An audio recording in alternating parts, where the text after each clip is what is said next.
Hello students. तो हमने अपना फर्स्ट चैप्टर कंप्लीट कर लिया है, बेसिक कंसेप्ट्स ऑफ केमिस्ट्री। अब क्योंकि हम उन चैप्टर्स को पहले कवर करने की कोशिश करेंगे जिनमें समझाने का पार्ट ज़्यादा हो, और जो चीज़ें आपको मेरी साइड से भी ये रहेगी जो हम वीडियो से इजीली समझ सकें इंस्टेड ऑफ क्लास में। तो हम पहले ट्राई करेंगे उन टॉपिक्स को ही पढ़ें, ताकि जब भी क्लासेस रिज्यूम हो तो हम अपने मुश्किल टॉपिक्स को क्लास में करें, ताकि इंटरेक्शन ज़्यादा हो तो समझने में ईजी रहे। जो इजी टॉपिक्स होंगे उनको हम वीडियो में कवर करेंगे, ठीक है। तो अब हम बात करेंगे आपके थर्ड चैप्टर की। ये चैप्टर बहुत इजी चैप्टर है, आपका सबसे इजी चैप्टर्स में से एक है केमिस्ट्री का। क्यों? क्योंकि आप ये जस्ट 10th में पढ़ के भी आए हो इसके बारे में। याद हो 10th में एक चैप्टर था जिसमें एलिमेंट्स के बारे में पढ़ा था, पीरियोडिक टेबल के बारे में पढ़ा था। ये चैप्टर एज इट इज़ वही चैप्टर है, कोई नई चीज़ नहीं है, सब कुछ यूँ का यूँ है। बट स्टिल क्योंकि चैप्टर है, हमें करना है, तो हम इस चैप्टर को करते हैं। एक तो कंसेप्ट को थोड़ा बढ़ाया गया है, ठीक है। जहाँ 10 बातें थी अब 12 बातें होंगी, लेकिन चीज़ें वही हैं, रीजनिंग उनकी वही रहेगी, कुछ नया नहीं होगा। तो क्लासिफिकेशन ऑफ एलिमेंट्स। एलिमेंट्स की क्लासिफिकेशन क्या होती है? सबसे पहले देखो भाई, 100 से ज़्यादा एलिमेंट्स है, हर एलिमेंट की अपनी प्रॉपर्टी है। कुछ प्रॉपर्टीज़ कुछ चीज़ों में कॉमन है, कुछ एंटायरली डिफरेंट है। आप बचपन से पढ़ते आ रहे हो, मेटल है, नॉन मेटल है, ठीक है, मेटलॉइड्स भी होते हैं। फिर आपने क्या देखा भाई, गैसेस हैं, लिक्विड्स हैं, सॉलिड्स हैं। तो हर चीज़ में हम क्लासीफाई करते हैं चीज़ों को। जब भी हमें कुछ करना है हम टेबुलर फॉर्म में चीज़ों को अलग अलग रखते हैं, ताकि हमें याद करने में भी ईजी रहे। तो ऐसे ही क्या है कि जो आपकी चीज़ें हैं एलिमेंट्स, ठीक है, उनको उनकी प्रॉपर्टीज़ पे कैटेगराइज करना, अलग अलग प्रॉपर्टी के बेसिस पे उनको कैटेगराइज करना, कौन सी चीज़ कहाँ आएगी, उन सबको क्या बोला? Classification of elements. Basically classification क्या है? Arrangement of different elements in a way that similar atoms are placed together and dissimilar elements are separated from one another। इसको क्या बोल दिया हमने? Element, classification of element. क्यों करना पड़ा क्लासिफिकेशन? इसलिए करना पड़ा ताकि हमें वही चीज़ पता लग जाए। अब मैं बोल रहा हूँ एक एलिमेंट है XYZ, ए एक्स है मान लो, इसके नीचे एक एलिमेंट है Y, इन दोनों की प्रॉपर्टी सेम है, ठीक है। हमें Y के बारे में कुछ ज़्यादा नहीं पता, लेकिन हमें पता है कि ये जहाँ X का ग्रुप है वहीं Y भी है, और X का पता है आपको पॉइजनस है, और हमें पता है ये इसके ग्रुप में आता है, ठीक है। इसकी जैसे इन दोनों की प्रॉपर्टीज क्या होती हैं? X और Y की प्रॉपर्टीज ऑलमोस्ट सेम प्रॉपर्टीज है, लेकिन हमें Y के बारे में इंडिविजुअली नहीं पता। तो हमने जब कैटेगराइज करा और हमें पता चला ये X Y दोनों एक साथ लाई करते हैं, इनकी प्रॉपर्टी मैच करती होंगी, तो इसका मतलब अगर X पॉइजनस है तो Y भी पॉइजनस है, तो हम इससे केयरफुल रहेंगे। और केयरफुल रहेंगे तो हमें पता चला कि भाई हाँ, ये चीज़ अगर हार्मफुल है तो ये भी हार्मफुल हो सकती है। तो या ऐसे ही किसी और चीज़ के बारे में कुछ गुड इफेक्ट्स किसी के देखने हैं तो कैसे पता चलता है? वो ऐसे ही पता चलता है कि कोई भी चीज़ अच्छा या बुरा कब परफॉर्म कर रही है, उसकी बेसिकली ये देखते हुए कि भाई हाँ, उसकी साइड वाला, उसकी जैसी प्रॉपर्टी शो करने वाले और कौन कौन से हैं, तो उस अकॉर्डिंग हम उसको जज कर लेते हैं कि वो कैसी प्रॉपर्टी शो करेगा। तो कैटेगराइजेशन, हमें क्लासिफिकेशन की नीड इसीलिए पड़ी ताकि हम ये पता कर सकें अलग अलग चीज़ों को एक साथ रख के कि भाई हाँ, वो चीज़ें क्यों इंपॉर्टेंट है और क्या उनकी प्रॉपर्टीज सेम और सिमिलर हो या डिसिमिलर हो, कैसे यूज़ करें, ठीक है। तो क्लासिफिकेशन का सबसे पहला अटेम्प्ट, क्लासिफिकेशन मतलब एलिमेंट्स को इकट्ठे रखने का पहला अटेम्प्ट किसने लिया? डोबरनियर ने लिया, ठीक है। डोबरनियर ने क्या किया?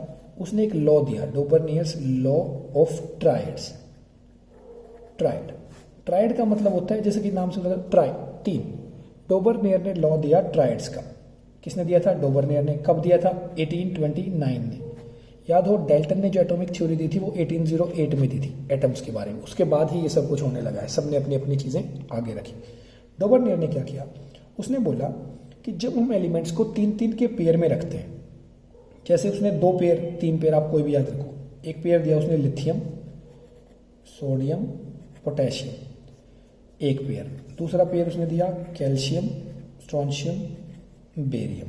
ये 2 पेयर उसने दिए। उसने बोला जब इसका और इसका, इन दोनों का मास मैं ऐड करूं और 2 से डिवाइड करूं तो मेरे पास मास आता है इसका। लिथियम का मास होता है 7, इसका होता है 39। दोनों को ऐड करो, कितना बना? 39 + 7 46 बाय 2 23, तो मास आ गया सोडियम का। सिमिलरली कैल्शियम का होता है 40, इसका होता है 138 के अराउंड। जब इनको ऐड करोगे तो कितना बन जाता है आपका? 178। जब इसका हाफ करोगे तो आपका आता है 89, ठीक है। तो स्ट्रोंशियम का वैसे कितना होता है 88 के अराउंड, बेरियम का कई बार 138, कई बार 137, दोनों ट्रीट कर लिया जाता है, जो भी है 88 से 89 के बीच में इसका है, तो ऑलमोस्ट क्या आया इक्वल। ऐसे ही एक पेयर और लिया क्लोरीन, ब्रोमीन, आयोडीन, उसमें भी क्या है ऑलमोस्ट इक्वल, मतलब एग्जैक्ट इक्वल नहीं आएगा, ऑलमोस्ट इक्वल। 35.5 ये होता है, 127 ये होता है, जो इसका मास आता है वो 80 होता है, तो 80 के तो 160 होना चाहिए, पर उतना नहीं है, बट मिलता जुलता ऑलमोस्ट। तो उसने बोला कि लगभग एवरेज जो आई वो किसके इक्वल आई, उसके मिडल वाले के मास के इक्वल। तो उसने जितना हो सके उतने ऐसे पेयर बनाए, मोस्टली 3 पेयर हमने आपको लिख के दिखाया, आपको कोई भी एक पेयर जरूर याद रखना, एक हमेशा ही याद रखना, 2 हो जाए बहुत अच्छी बात है, फर्स्ट और थर्ड ईजी है याद रखने के लिए, क्योंकि आपसे जो क्वेश्चन पूछा जाएगा तो आपको एग्जाम्पल देना होगा ही होगा, और एग्जाम्पल दोगे तो आपको एक पेयर तो मस्ट है कि आपको एक पेयर पता हो ही होगा, ठीक है।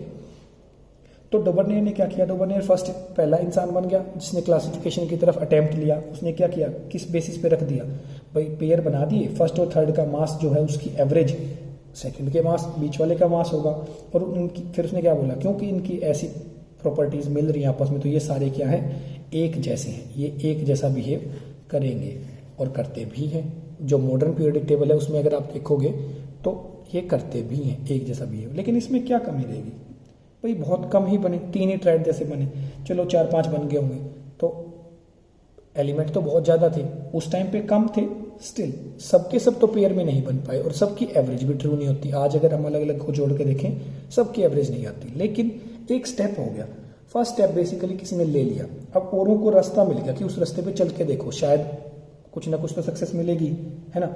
अगर किसी ने एक ने कुछ रखा है तो भाई कुछ तो बात होगी उसमें, तो सबने क्या किया, फिर और साइंटिस्ट लग गए इसी काम पे कि भाई हाँ चलो क्लासीफाई करते हैं। तो डोबरनियर बना पहला इंसान जिसने क्या किया, ये अटेम्प्ट किया। डोबरनियर ट्राइड समझ में आई।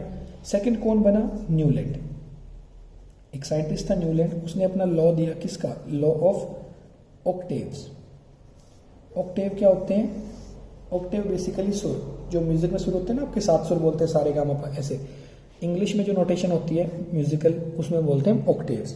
न्यूलैंड ने ऑक्टेव का लॉ क्या दिया, उसने बोला कि जैसे सारे गामा पा अपने होते हैं ना, 7 के बाद 8वां दोबारा फर्स्ट आ जाता है, तो उसने ऐसे बोला कि जब 1 से 7 कोई भी चीज़ चलेगी उसके बाद जो 8th होगा वो घूम के दोबारा 1 की जैसी प्रॉपर्टी शो करेगा, फिर ऐसे ही 8 से लेकर 14 तक चलेगा, फिर 15, ठीक है। तो ये जो प्रॉपर्टीज होंगी 1, 8, 15 वाली, ऐसे ही यहाँ पे 2, यहाँ पे 9, इनकी इन सब की प्रॉपर्टी क्या होंगी, एक जैसी होंगी। तो भाई लोगों ने सोचा कि ट्राई करते हैं, तो उसने सबसे पहला क्या एग्जांपल दिया, इन्हीं तीनों को लिख दिया, 1, 8, 15 पे क्या दिया, लिथियम, सोडियम और पोटेशियम। भाई इन तीनों की एक जैसी प्रॉपर्टी होती भी है, इसने भी प्रूव किया था, इसने भी प्रूव किया, बिल्कुल होती है। तो ये एक सामने आ गई। लिथियम के आगे उसने क्या लिखा था, उसने अगला जो आपका दिया वो उसने दिया बेरिलियम। बेरिलियम की प्रॉपर्टी बताई मैग्नीशियम जैसी और कैल्शियम जैसी, ये भी ठीक दिया। फिर बोरॉन और एल्यूमिनियम, इनकी प्रॉपर्टी एक जैसी। फिर कार्बन और सिलिकॉन, फिर नाइट्रोजन और फॉस्फोरस, ऑक्सीजन और सल्फर, फ्लोरीन और क्लोरीन, ये दिए उसने सिर्फ इतने ही एलिमेंट उसको पता थे उस टाइम पे, उसने दिए। किसने, अलेक्जेंडर न्यूलैंड ने ये लॉ दिया। कब दिया, 1865 में। इसके कितने साल बाद, 36 साल बाद। अब देखो सही बताया, जितनी भी चीज़ें बताई सारी प्रॉपर्टी मैच करती हैं, बिल्कुल म्यूजिकल नोट्स की तरह ही होता है, हर 8th एलिमेंट पे प्रॉपर्टीज रिपीट होती हैं, ठीक है। बट फेल कहाँ हो गया, एक तो इसने 18th ग्रुप कंसिडर नहीं किया, जो नियोन, आर्गन, ये वाला ग्रुप है आपके नोबल गैसेस, इसको इसने कंसिडर नहीं किया। कंसिडर नहीं किया तो इसका मतलब क्या हो गया, फेल हो गया। सेकेंडली 20 नंबर बनता है कैल्शियम का एटॉमिक नंबर में, आपको पता होगा, जो आप मॉडर्न एटॉमिक नंबर पढ़ते हो 20 नंबर, जो मैंने आपको 20 एलिमेंट्स बोला था, आपको याद भी रखने चाहिए। तो 20 से आगे जब हम चले तो इसका लॉ फेल हो गया, फिर ये काम नहीं करी। फिर इसकी जो इससे नेक्स्ट की जो प्रॉपर्टी थी वो 21 वाली प्रॉपर्टी मैच नहीं करी, वो 30 से आगे जाके मैच करती हैं क्योंकि ग्रुप पढ़े ना अपने, ऐसे ग्रुप होते हैं 1 से 7 और 18 तक आपके ग्रुप और पीरियड्स और जो भी आपने पढ़ा है, जो हमने 10th क्लास में भी डिस्कस किया था। बट उसको छोड़ते हुए ये देखो कि आपको क्या हुआ, 20 तक तो ठीक हो गया, लेकिन 20 से आगे क्या हो गया, फेल हो गया। तो अगर 20 से आगे फेल हो गया तो मतलब कंटिन्यू नहीं रही चीज़, और अगर ये चीज़ कंटिन्यू नहीं है आगे तो इसका मतलब हमारा न्यूलैंड का लॉ 20 तक ही एप्लीकेबल है, 20 से आगे एप्लीकेबल नहीं है, लेकिन एलिमेंट तो हमारे 100 से ज़्यादा है, तो इस लॉ को भी हम क्या बोले, यूनिवर्सली अडेप्ट नहीं कर पाए। लेकिन पहले 20 याद रखने के लिए ये लॉ सबसे इंपॉर्टेंट रहता है। ठीक है, अब 2 अटेम्प्ट हो गए। थर्ड अटेम्प्ट किसने लिया? थर्ड अटेम्प्ट लिया एक और साइंटिस्ट थे जिनका नाम था लोदरमेयर। लोदरमेयर ने क्या लिया? Third attempt. तीसरा जो अटेम्प्ट था वो था लोदरमेयर का। अब देखो 10th में जो था लोदरमेयर, वो हमने 2 अटेम्प्ट बात किए थे और उसके बाद बात किया था मेंडलीव का। इसमें एक थर्ड पर्सन और है, उसके बाद आएगा आपका मेंडलीव का पूरा फॉर्म। ये किसने दिया? लोदरमेयर ने दिया। इसके 3 साल बाद 1868 इन्होंने क्या किया? फिजिकल प्रॉपर्टीज रख दी, जैसे एटॉमिक वॉल्यूम के बेसिस पे किसके अगेंस्ट एक ग्राफ बना दिया, atomic volume against atomic mass के, कि एटॉमिक मास और एटॉमिक वॉल्यूम को एक ग्राफ पे डिनोट किया। जो सेम प्रॉपर्टी के थे उनको सेम पे रख दिया और जो डिफरेंट थे वो डिफरेंट। तो मतलब एक ऐसे ग्राफ प्लॉट किया, उसमें जो पीक्स आए ऐसे इस टाइप से उनका कुछ ग्राफ चला, तो जो पीक्स पे आए वो सेम एलिमेंट आ रहे थे, जो बॉटम्स पे आ रहे थे वो आपके सेम एलिमेंट्स आ रहे थे। बट क्योंकि ये कोई सिग्निफिकेंट नहीं है और कोई फिजिबल मेथड नहीं था, तो इसको ज़्यादा इंपॉर्टेंस नहीं दी जाती। बट आपको पता होना चाहिए, अगर आपसे कोई पूछ ले कि लोदरमेयर ने क्या अटेम्प्ट लिया था, तो आप बता सकते हो कि लोदरमेयर ने एटॉमिक वॉल्यूम और एटॉमिक मास को एक ग्राफ में एक दूसरे के अगेंस्ट पुट किया था और उससे क्या किया था, उन्होंने कुछ एलिमेंट्स को क्लासीफाई करने की कोशिश की थी, जहाँ पे पीक्स थे जो थे वो एलिमेंट को सिग्निफाई कर रहे थे। ठीक है, फिर आता है फोर्थ जो आपका सबसे इंपॉर्टेंट है, वो है मेंडलीव्स लॉ बोल लो या मेंडलीव का पीरियोडिक टेबल बोल लो, कुछ भी। मेंडलीव का लॉ क्या कहता है कि जो प्रॉपर्टीज हैं, ये याद होगा आपको, लॉ नहीं है तो याद करो, अभी मैं बताता हूँ आपको। मेंडलीव का लॉ क्या कहता है? Physical and chemical properties of the element are periodic function of their atomic masses. वो किसके ऊपर डिपेंड करेंगी? एटॉमिक मास के ऊपर डिपेंड करेंगी। और उस टाइम पे मेंडलीव ने क्या किया? सबको किसके अकॉर्डिंग डिनोट कर दिया? मास के अकॉर्डिंग।